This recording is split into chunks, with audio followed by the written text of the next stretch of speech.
First, let me just get a time frame from you. Does anybody have to leave particularly early? Because the last slide is a slide of sort of, okay, you know, what does this mean to you and how can you get involved? So INSTEDD is the first spin-off of Google.org, and for those of you who don't know, Google.org is basically the charitable operation of Google.com.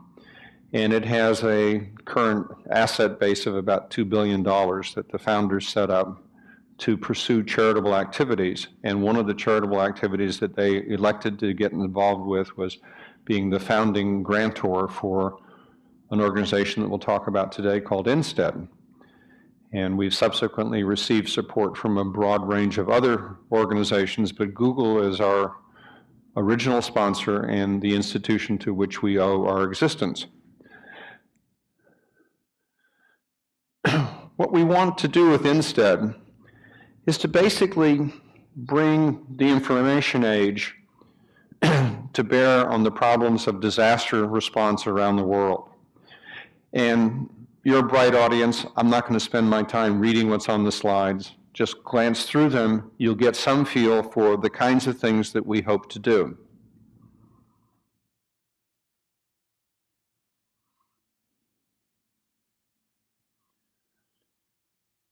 Most disaster organizations, and Dan is a perfect example of this, are composed of individuals who are incredibly dedicated to trying to reach out to people in the world who, through no fault of their own, find themselves in the midst of a calamity.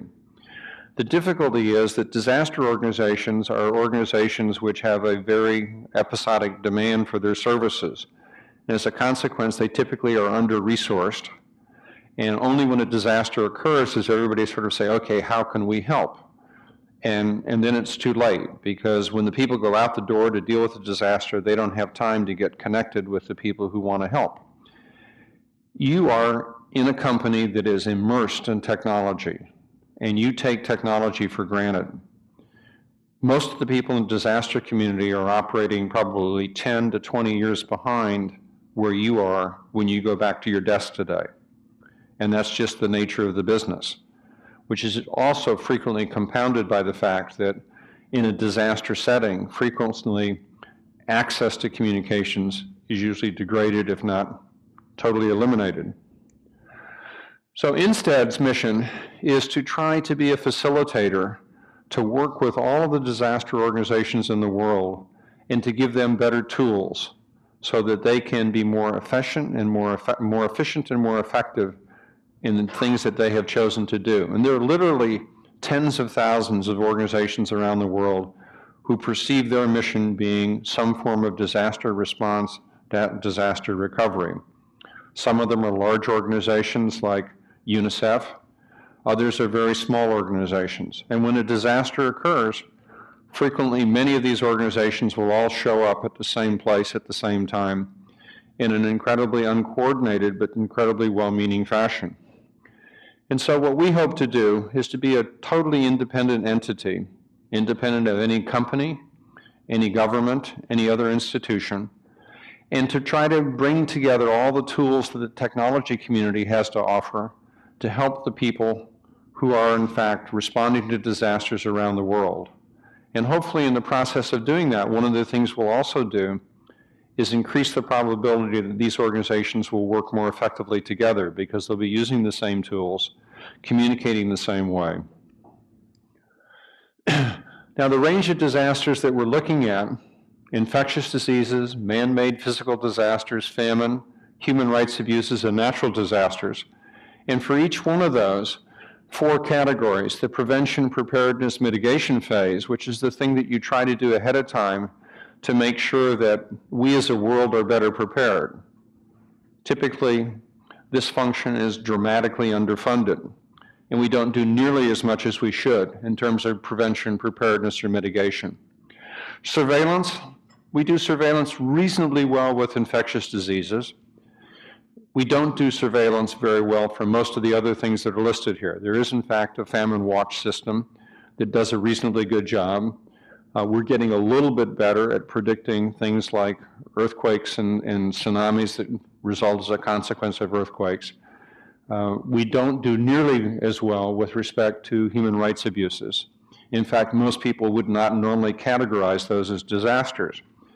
We as human beings tend to think when an airplane crashes and 300 people get killed, that's a disaster. And yet in the same hour that that airplane crashed with 300 people, there were many more people killed around the world by disease, by famine, by human rights abuses. And yet the human mind tends to focus in and say, well, if it doesn't happen in a split second at one point in time, it's not a disaster. We have tried to define the definition of disaster so much more broadly than that. So that's why we include things like human rights abuses and famine. What we're in the process of doing, working with companies like Google, and we'll talk about some of our other technology partners, is finding the best tools that you have and making those tools freely available to the disaster community. Not only freely available to them, but also working with them to help them in the adoption of those tools. So we perceive ourselves as facilitating the interface between technology and human needs in a crisis. Most of our original tools, by virtue of our birthplace being Google, are Google apps with which many of you in this room are familiar. And we are in the process of doing something very analogous to Google for Educators, which is basically Google for disaster responders. And we're taking the tools that exist here, and I apologize for this slide, it's probably the toughest one to read, you won't have any more like that. But we're taking all the different tools that Google has, and we're trying to package them together, customize them so that they meet the needs of the disaster community, and then making them freely available to that entire community with strong support from Google. One of the things that we've been spending a lot of time on the last 5 or 6 months is talking to the customer, making sure we understand what their needs are.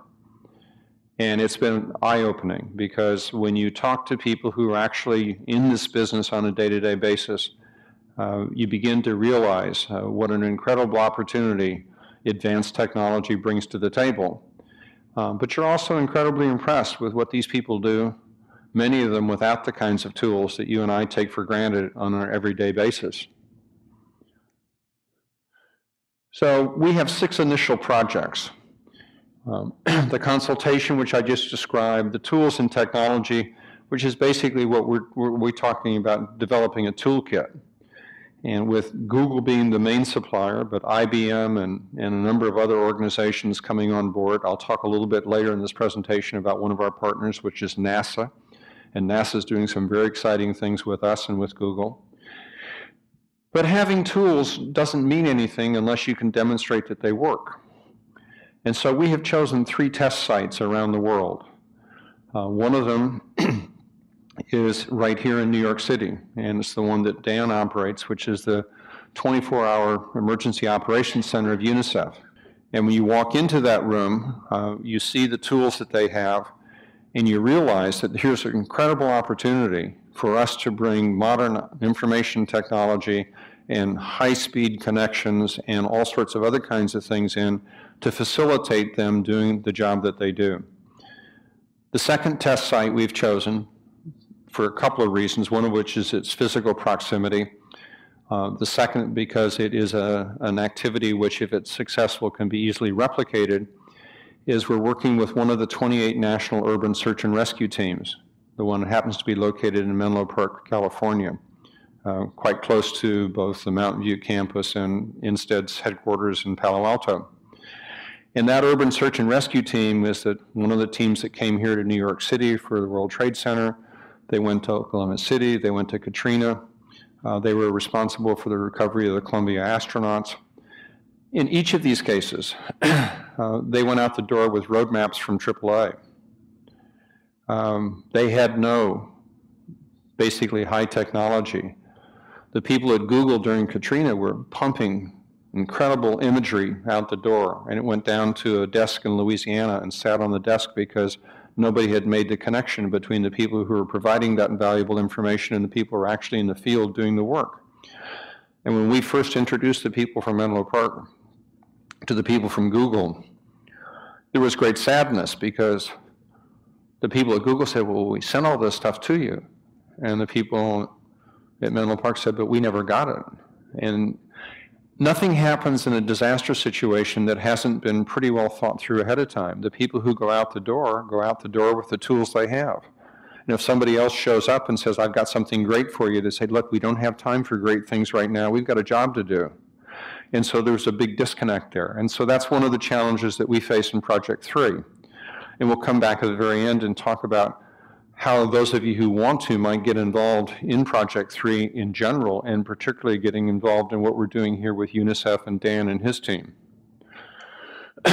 Project 4 is one of the efforts that we're undertaking in the preparedness mitigation area.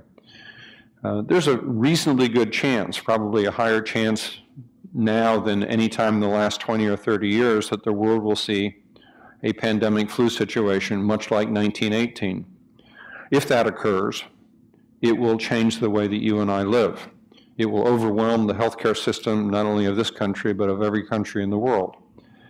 And one of the things that will happen is that you and I, as individuals, will be responsible for taking care of ourselves and our families without recourse to 911, without recourse to doctors, without recourse to hospitals. And we just made the decision that one of the things that we would do is create an online manual that any citizen could use to figure out how they take care of themselves and their family in these circumstances. And that'll be finished and published online on the 1st of July of this year. A federation is being created of the technology partners and the disaster responders to come together to identify opportunities for collaboration and needs. And then a situational awareness project. One of the things that we don't do particularly well, because we tend to look at disasters as disjointed little things that happen all by themselves, we don't have a good overview of what's happening around the world. And one of the most powerful tools for human beings is to help visualize that things like that, or things like Google Maps and Google Earth. You know, when you can just imagine the world where every single hotspot is now shows up on a Google Earth presentation, and you can look at a famine overlay, you can look at a natural disaster overlay, you can look at a human rights abuse overlay, and you can begin to get some sense of really what's happening in the world, not just simply by what you see on CNN, but by having, hopefully, raw data from the point of the disaster being transmitted and posted in such a way that as all that information aggregates, we really get a good feel for what's happening around the world. Won't spend any time on this. These are the team members. I'm one of the 5 directors of INSTEDD. I agreed to serve in that capacity with the understanding that it was one board meeting a quarter. And shortly thereafter, my colleagues said, well, gee, Peter, we need somebody to run this organization, and I'm now spending about 5 hours a day as an unpaid volunteer, as the president of INSTEDD, which I hope is going to be a temporary role. Certainly my wife does. And we also have some people from the Google.org organization who work directly with us and spend about half of their time, each of the 3 people listed there. These are the organizations, the response organizations that we're dealing with, the donors and the technology providers that we are beginning to collaborate with in order to accomplish this mission. And one of them you'll see here is NASA Ames, and I've chosen that just simply as an illustration. I apologize for this slide, it got a bit scrunched up. But what NASA Ames is trying to do, these are the people who basically are responsible for running deep space missions. And so the people that we deal with at NASA Ames are the people that are in charge of robotics. And it just seems like a sort of a strange thing, but these are people that are really very good at trying to get information from a distance and presenting that information so that you can make decisions about it. And so they're taking the technology that's been developed for the space program, and they're saying, how can we apply this technology to disasters here on the face of the Earth? And what they're doing is they're using a lot of stuff, KML overlays with Google Earth, et cetera, to look at things like landslides and Katrina and things like that, so that people now have really good real-time information. Instead of sending our people to Katrina with AAA maps, we're setting it up now where there'll be an immediate download once the alert comes in to all of the laptops of the people who are going out the door of all the information that's available in Google Earth. And then we'll begin to do overlays so that they have contemporaneous information. It's updated every 6 hours or 12 hours or 24 hours rather than instantaneously, because we're not presuming that they'll have internet connectivity. So we'll have to do local Wi-Fi kinds of things in order to reach that last mile, which in a disaster situation is a very big challenge. This is a fascinating project that NASA Ames is working on that sort of illustrates the way that you can take modern technology and bring it to bear on a very real problem. What you see here is an Altair, which is the NASA version of what the military calls a Predator. Very long station keeping time. And the strange thing about it is, if you look closely, you'll see underneath it a pod which has on the side of it the logo of the US Forest Service. And what we've done with this machine is we actually took it to Southern California during the fire season last year, and we used it to do real-time imagery of a very large forest fire that was in an urban wildland interface and threatening a large number of homes and a lot of people. And what we were able to do is to use the Altair, and this shows you the overflight patterns, and that was able to give the people on the ground real-time imagery in terms of what was happening, because they were operating with a number of different portions of the spectrum. So they had infrared, they had visual, et cetera, so they could define where the hot spots were, they could define where the fire was burning the fastest, et cetera. And that information was pumped down with about a 3-minute delay between the time it was taken and made available to the people on the ground.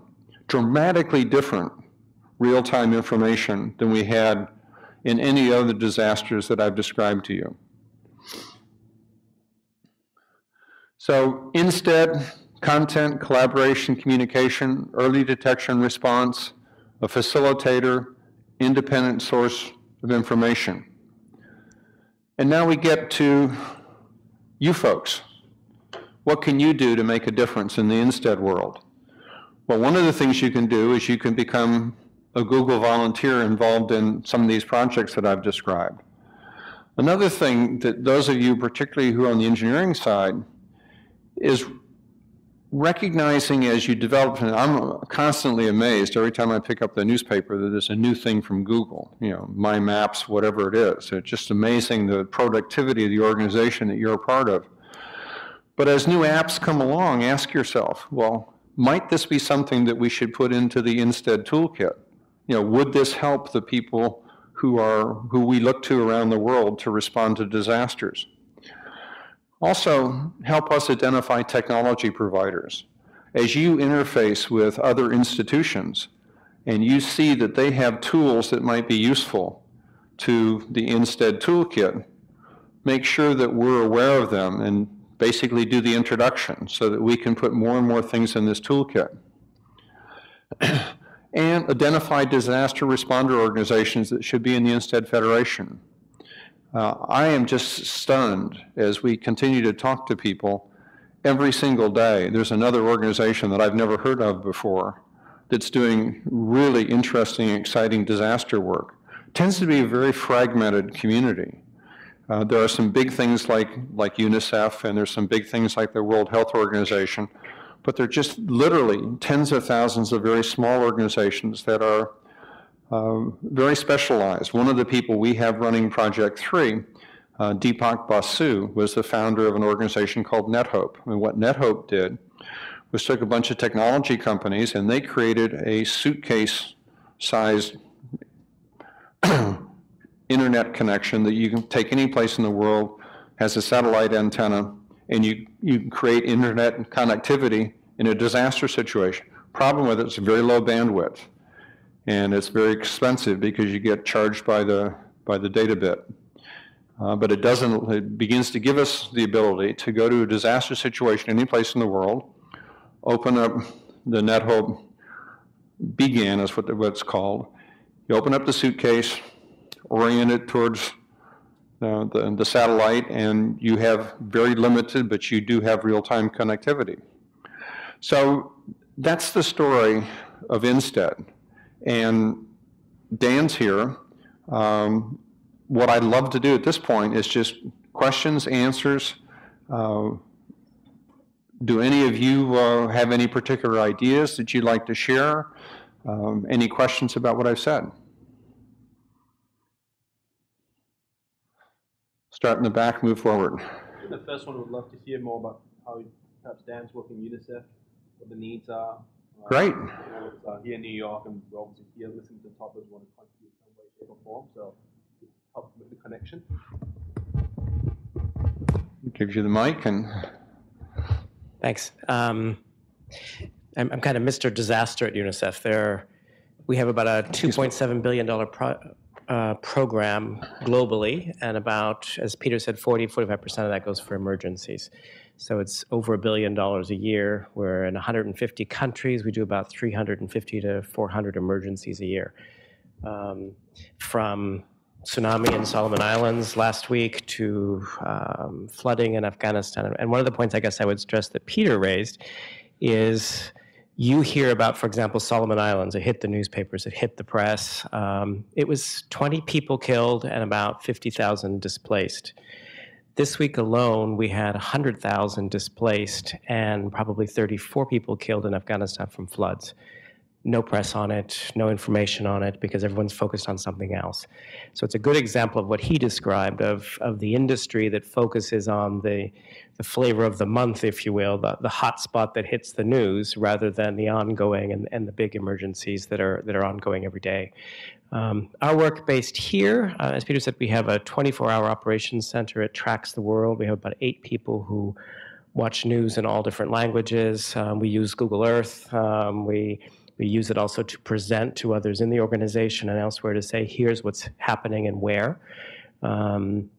We both track the world and then trigger response. And so if I pick up on some of the points that Peter raised, what we need is less what the typical person wants to give, which I literally this morning had a woman screaming down the phone saying, I have shoes, I want to give shoes.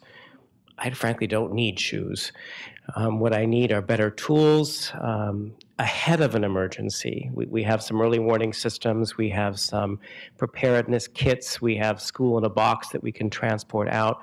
I need that stuff before an emergency. I don't need shoes packed individually, et cetera, or blankets that someone wants to give that are 100 or 1,000. Pakistan earthquake, we needed 1 million blankets. So a few in Santa Barbara or in New York City doesn't help me very much. So I think the things that you can do with us really are to look at what are the tools that we can use to track better. We're using things like, if you go on the web, you'll see FUSE, the Famine Early Warning System of FAO. You'll see other types of early warning, and we're trying to pull those together. It is a disjointed industry because it's kind of let 1,000 flowers bloom approach, except they're blooming in 150 countries. One of the big changes, which Peter outlined, if I look back 10 years ago, I was the UNICEF representative in Rwanda after the genocide there, and we had some big international NGOs. We had a few national and local NGOs. If I then fast forward to the tsunami, in Aceh alone, we had 450 NGOs working, some very skilled, some not skilled. And I think the industry needs some better targeting on what we do, some better tools that are accepted across the board, and we need a better integration of some of the stuff that you do as a business, which is the high-tech capacity to analyze, synthesize, report, and pull those pieces of information together. So I think that's where some of the partnership is pretty exciting for us. Here in New York, we work at a global level, obviously. I do a lot of speaking, but I do a lot of meetings, convincing people that, for example, Iraq is actually going downhill much faster than even you see on television. And what we need to do to prepare for that, because it's going to happen. Trying to convince governments like Bangladesh or India or Nepal that, please don't come knocking on my door to say you're surprised by flooding this year. It happens every year. we should actually be prepared. We should have people ready. We should have rosters of people to respond, both nationally and internationally, for that kind of context. And that's where I think some of those things where, both on the early warning as well as the preparedness side and the pre-positioning side, technology could help us quite a lot. So I'm happy to answer questions on specific emergencies or other things, but that's kind of a quick overshot. You had a question?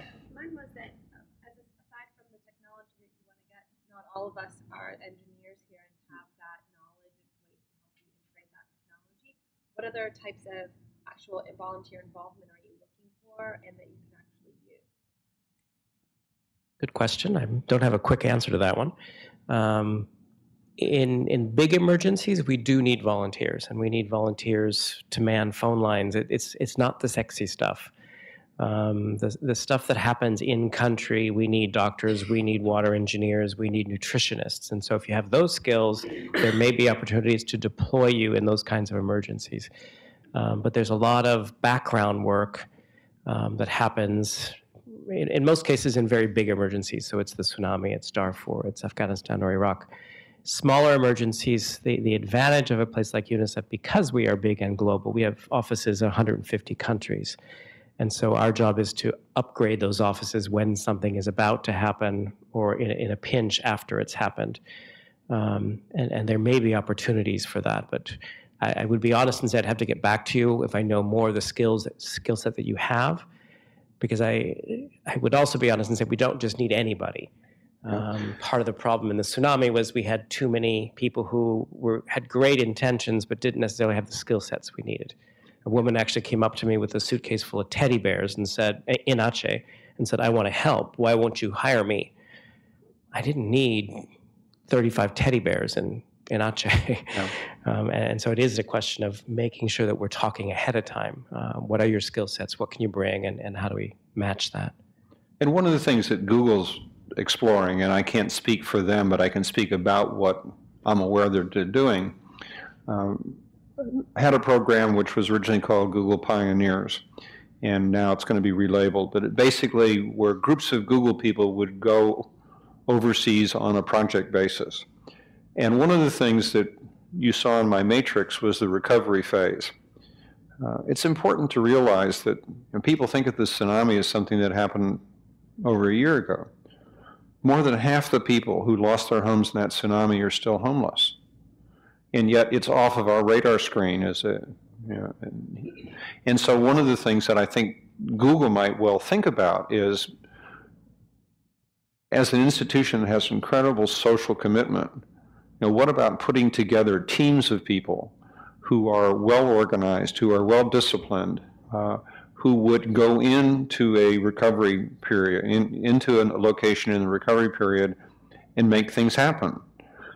The key to making that work, though, is that you'd have to organize it in such a way that you had a sponsor like UNICEF that was able to say to the people on the ground, these people are competent, they are well trained, they are well equipped, and they can make a difference.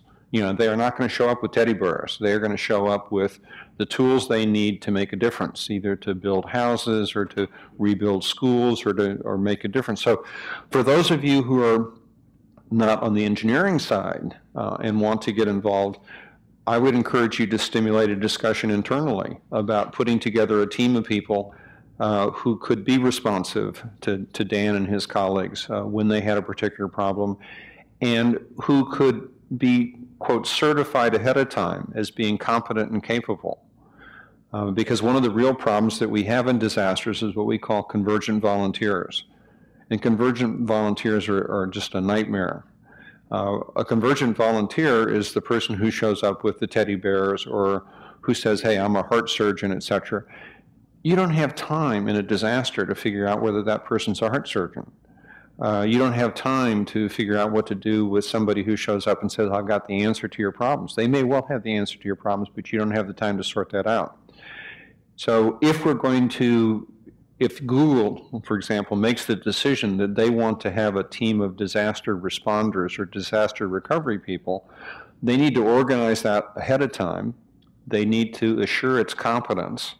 They need to work with an organization like UNICEF or the International Red Cross or something else to establish a relationship so that when the event occurs, those lead agencies know, oh, let's put a Google team in there. One of the things, for example, we're doing in Project 3 is we are creating a mobile command post that can go any place in the world that will have the best connectivity. It'll basically be a mobile information center that you can put in any disaster in the world that will have high bandwidth connectivity and that will serve all of the disaster organizations that are there. That might be a wonderful thing for Google to say, hey, we'll staff that. We'll provide the people that make that thing work. And we will train those people ahead of time, and we'll keep a roster of people who need to go. Now, the reality of disaster response is, disaster response to be credible, it has to be 24/7.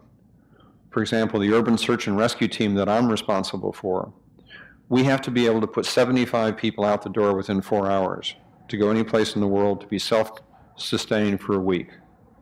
In order to do that, we have to have over 250 people who are fully trained so that in that 4-hour window, you can get the 75 people you need to send them out the door. So if Google, for example, said, okay, we want to have a team, a deployable team of 20 people that would run an information center, you'd need to have 60, 70, 80 people who were trained and ready to go. So that when the call came in, the people who were counting on you knew that in fact you'd be able to produce that number of people. Yes?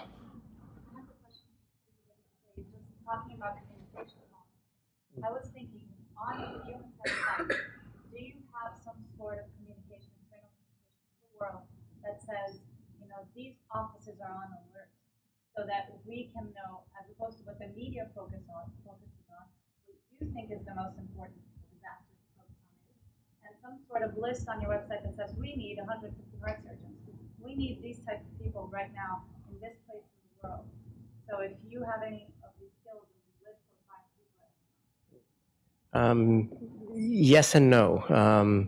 UNICEF is also part of the United Nations, and so when you read in the New York Times, the United Nations didn't do this or they didn't do that, you have to understand that the United Nations is the member state. So sometimes when the United Nations doesn't do something, it's because, for example, the US stopped it from doing it. And so on our website, for example, there's very little that will be politically sensitive. We have intranet. So we have and Peter's seen it, we have a whole early warning, early action system that we share internally.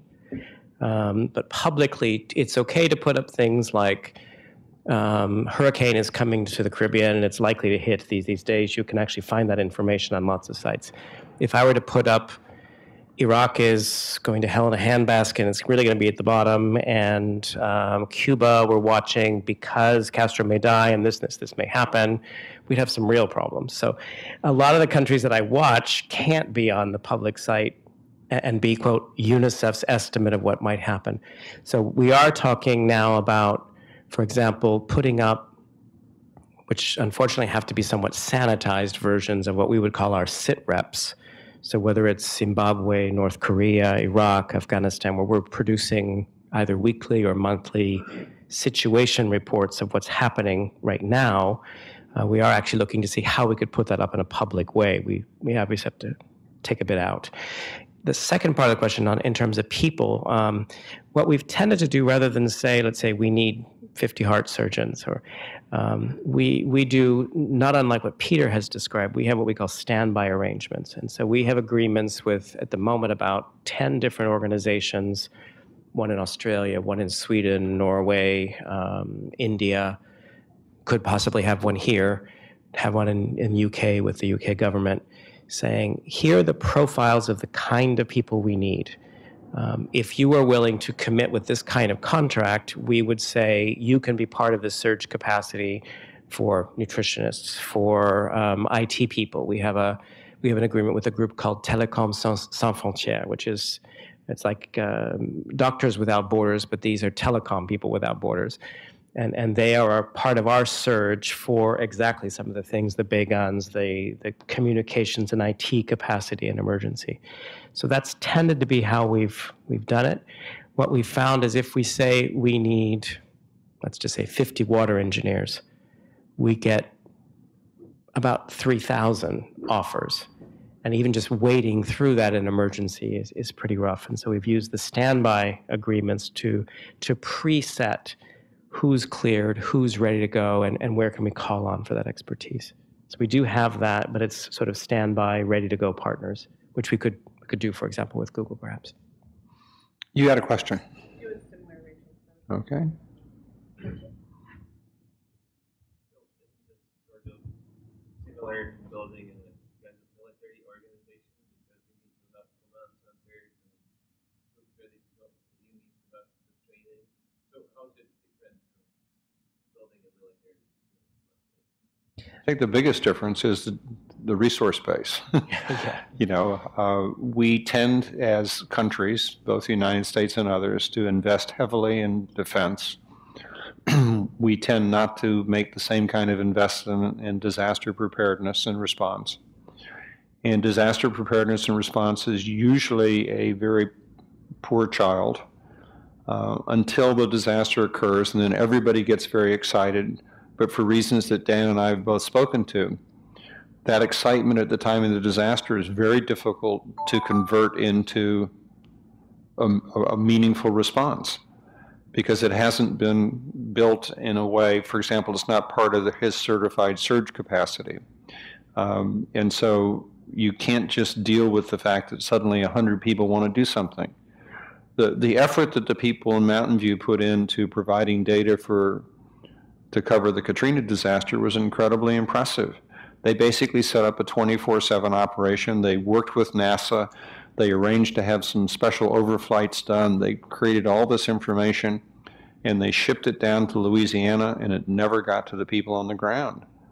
Because the people on the ground and the people in Mountain View ahead of time had not talked and said, this is how, you know, this is how we're going to just circulate the information. Let me just give you an example of how a trivial thing has a profound impact. California Task Force 3, which is the task force that I'm responsible for, had the responsibility for running the entire water rescue operation in Katrina.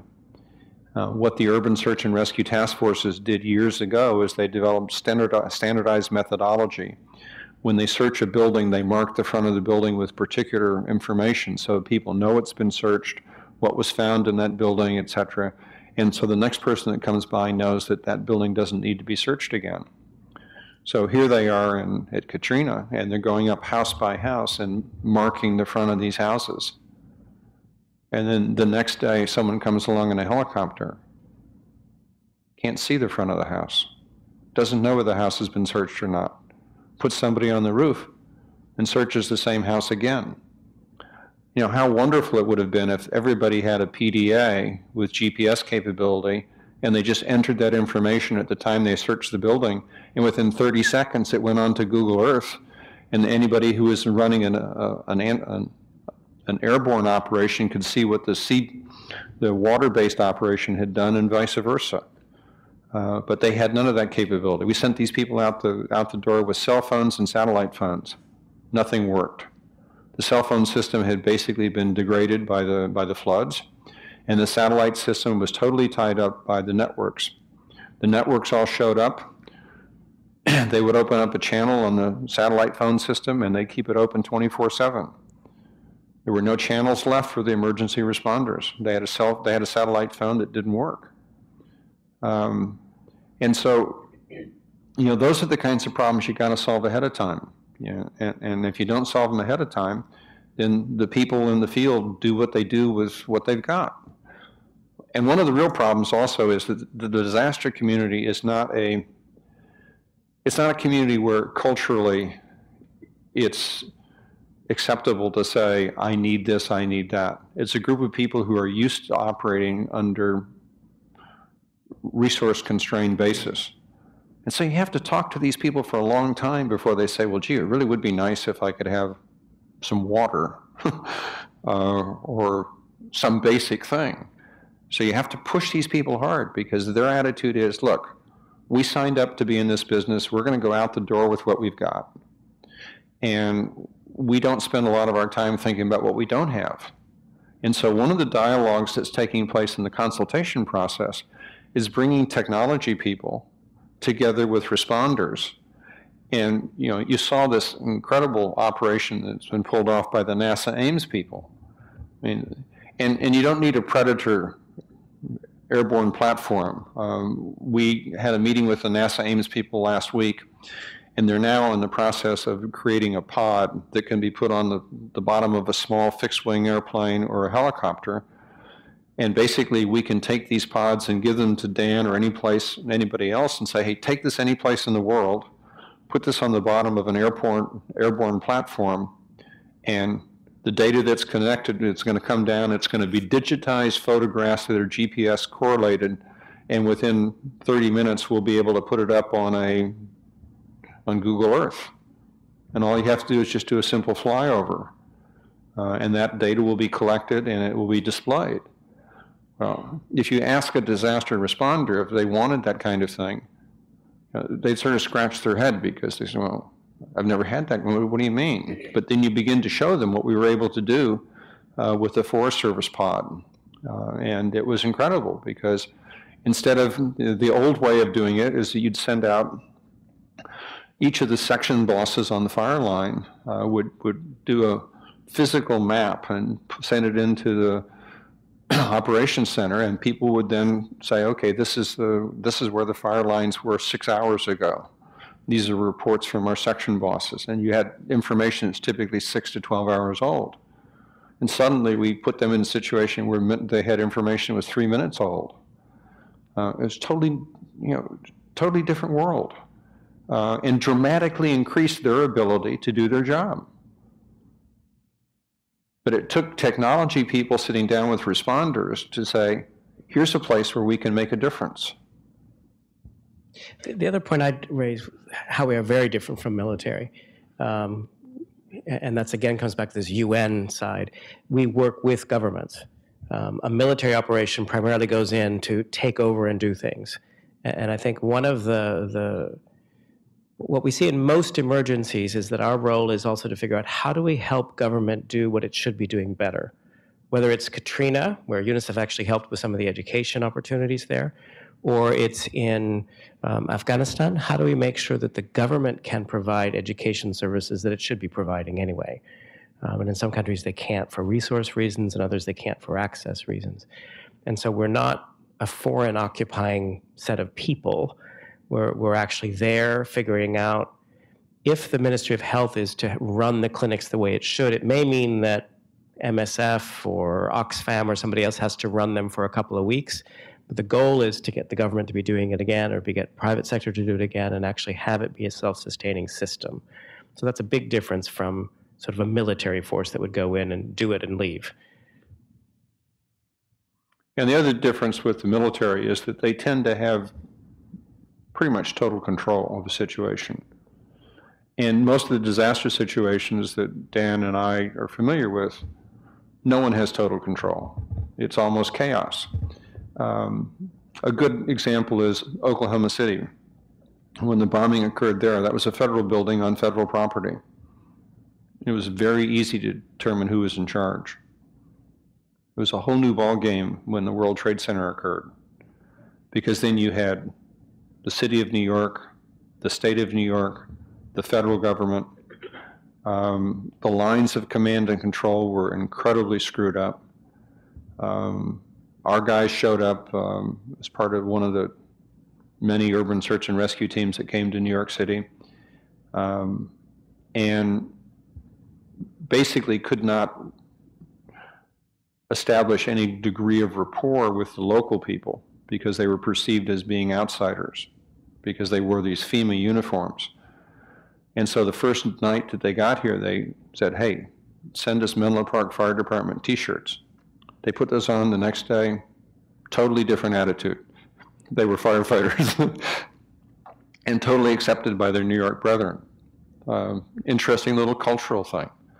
And so those are the kinds of issues that you face in a disaster situation. You have to be incredibly sensitive to local culture. You have to recognize that what people need and what you think they need are sometimes very different. It's one of the reasons why it's really important that the people you put in on the scene are people who are properly certified and properly trained.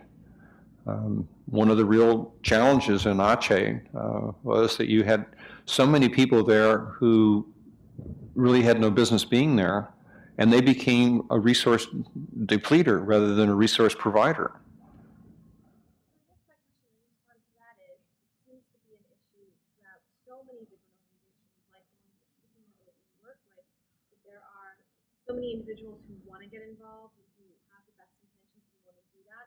How can programs, educational or training or this kind of bureaucratic program to help harness that manpower that exists? I mean, I feel like especially nowadays, people in my generation really do find this, want to have this civic give back, want to be able to do it and not just write a check. So what kind of steps can we take to not only become better educated ourselves, but create programs that help to train others like us and to do that? And aside from the one you mentioned within Google, but just in general, there's such a big population of people, and there's nothing worse than turning away people who want to help when obviously they have something to give, but if they could be trained or taught or figured out the best way to use them, it can benefit everybody. So what's kind of the thought process on that? How can that work further? Well, the challenge that you raise is that how do you marry that desire to make a difference with the ability to present yourself to the disaster manager as an asset rather than a liability? And my many years of being involved in this, I began my life as a smoke jumper for the Forest Service, literally jumping out of airplanes, putting out forest fires. And the only way that that kind of thing works well is you have to have it organized and you have to have it trained. And individual people who want to make a difference, by and large, are a handicap rather than an asset in a disaster situation. So I would say to you and to other people who want to make a difference, what you need to try to do is find a way to organize ahead of time, either in a corporate setting or in a neighborhood setting, so that you become a known, dependable, certified resource that other people can call upon. On the 1st of July, for example, when we post this Citizens Training Manual for Pandemics, one of the things that you can do as an individual is to take that training manual and say, okay, I'm going to work with my neighbors, and I'm going to create the ability for our neighborhood to take care of itself. Because if we have a pandemic, you are going to be on your own. The world as we know it is going to change. We've run the numbers in California. We're going to need 14 times the number of hospital beds that we have. Well, that isn't going to happen. And if you don't have 14 times the number of hospital beds, what's going to happen? It means that individuals and families and neighborhoods are going to have to take care of themselves. And it gets a bit grim because we have a wonderful system in our country of getting rid of dead bodies. When was the last time you ever saw a dead body being moved from the place where the person died? It happens very nicely, discreetly. If we have a pandemic, that's not going to occur. One of the things you're going to have to learn to deal with in your community, in your family, in your neighborhood, is what do you do with dead bodies? Because there's not going to be somebody to come pick them up. So if you as an individual want to make a difference in a disaster situation, I think you have to find a way to get involved in an institution or create an institution which is credible and certifiable and has a relationship with someone like UNICEF, the Red Cross, et cetera, who's responsible for responding to these disasters, and you become part of their surge capability. I guess I would add that it's also about skills. If I came to you and said, I'd really love to help at Google, can I volunteer 3 days a week? You'd say, well, one, you're kind of old, and two, you don't have the skill set. And disaster prevention, disaster response, as disorganized as it looks and as it sometimes is, it is a business. And so, for example, my niece, who wants to be involved, I've said to her, one of the things we need more of are people in UNICEF, are people who are specialists on child protection. How do you find kids who've lost their parents in an emergency? How do you help kids who've seen their parents killed or their house burned down? How do you get kids out of the military when they've been recruited? That's an area that is absolutely a growth industry. We don't have enough people. It's a new area, and we need more people who know it, who have experience in it, et cetera. So there are some areas in the business of disaster response where there are opportunities if you're really interested in going deeper. And it probably means doing a master's degree or going out and getting some volunteer experience overseas. It's not just something you can say, I want to help. And so I guess I would say, don't belittle we asked you for money, because without the money, we can't do it. And that is a tremendous contribution. And the second thing I would say is don't stop your interest. Talk to your friends, talk to them about dinner, go to films, and keep interested and get other people interested. The biggest frustration I have living here in the US, having lived a very long time overseas, is one of the most common questions I get is, how's Africa? How's the moon? How do I respond to that? That's actually the wrong question to ask to even start a conversation. And so help people figure out what are some of the right conversations by reading more, talking to people, going to lectures, whatever, if that really is one of your interests. Or if you're truly, truly interested, do a master's degree in whether it's business administration because you want to do logistics and finance and whatever, or it's child protection, or it's refugee law. There are lots of different areas if you want to go further than that. Again, I think I'd pick up on the point that Dan makes about expertise, and I think one of the things that is most useful to the disaster responder managers is having groups of people who have very well-defined certified skill sets. Doctors Without Borders is an example. The IT Without Borders is another example. There's an organization in San Francisco that we're collaborating with called the Frist Institute, and they specialize in logistics. I'm meeting with them next week, and one of the things that I want to explore with them is, can we create surge capacity within corporations where Dan and his colleagues say, gee, we need a logistics team in country X. Send us a team of people who can basically run the logistics for this operation. And these are people who really are experienced in doing that kind of thing. And so they go on the ground and they have the tools, and they're self-contained, and they're not a depletion of resources, but they in fact help solve the problem and create the problem. So I think what you want to do is you want to build around institutional capabilities, and you want to recognize that the disaster managers are interested in, as Dan emphasizes, a capability. And individuals are very hard to manage in a disaster situation. It's just very inefficient if you have to manage 50 independent individuals. Much better to be able to say, okay, this is a team of 50 people who are self-contained, self-organized, we know how they operate, we know what their skills are, and we only have to deal with the team leader. And we can give them an assignment and off they go, and we know they're going to do the job right. Just as maybe a final concrete example of that, UNICEF is constantly moving millions of tons of blankets and medical kits and school supplies. I just find it ironic that every time we have an emergency, I have to find logistics teams, and I have a few around the world, et cetera, and we do that for this emergency. And yet I know there's Unilever and Procter & Gamble and DHL and all these other companies that do that for profit and do it exceedingly well. And I keep wondering, why can't we figure this one out? Why am I hiring all these people? And I'd come back to you. I'm also trying to make sure that we have communications and the right kind of early warning and prevention on the IT front. And so I'm kind of hiring in and trying to beg, borrow, and steal, and yet that's your company's business, and you do it incredibly well. So what I'm actually more interested in, will I come to Google at some point and say, I need your money?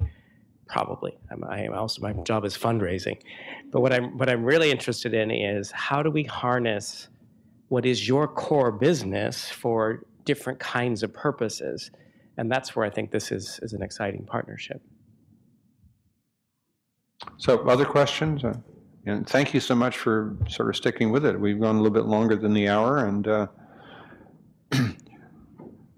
Megan has my contact information. Those of you who'd like to be involved, let her know, and she'll get you in touch with either Dan or myself. And remember what was on that last slide. Basically, there are lots of things you can do. You can get involved as an individual, but you need to find some sort of a structure to do that. If you're working on Google Apps, constantly ask yourself, is there some way in which this application can be useful and meaningful to the disaster community?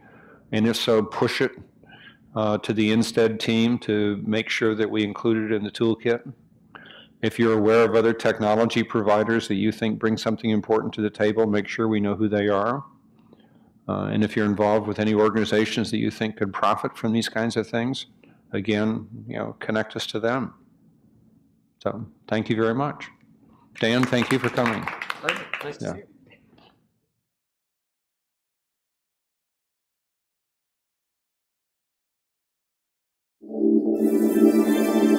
you.